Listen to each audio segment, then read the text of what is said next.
देखिए, जैसा कि हम सभी को पता है और हम सबको बचपन से सिखाया जाता है कि गायत्री मंत्र जप करिए, गायत्री मंत्र जप करिए। तो गायत्री मंत्र जप का क्या लाभ होता है और ये हमारे शरीर में जब हम गायत्री मंत्र को जप करते हैं या गायत्री मंत्र बोलते हैं, ये किस तरह से इसका प्रभाव होता है, अगली वीडियो में वो आपको दिखाया जाएगा। Thank you. ॐ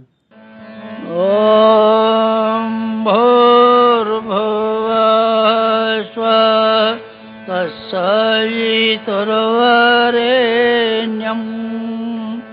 भर्गो देवस्य धीमहि धियो यो न प्रचोदयात्।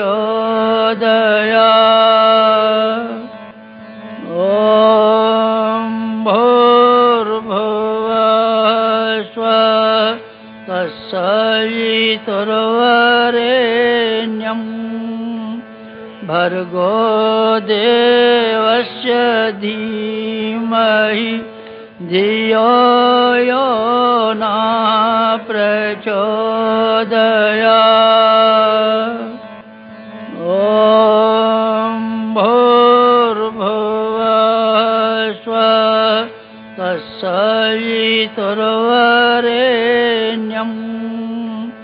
भर्गो देवस्य धीमहि धियो यो न प्रचोदयात्।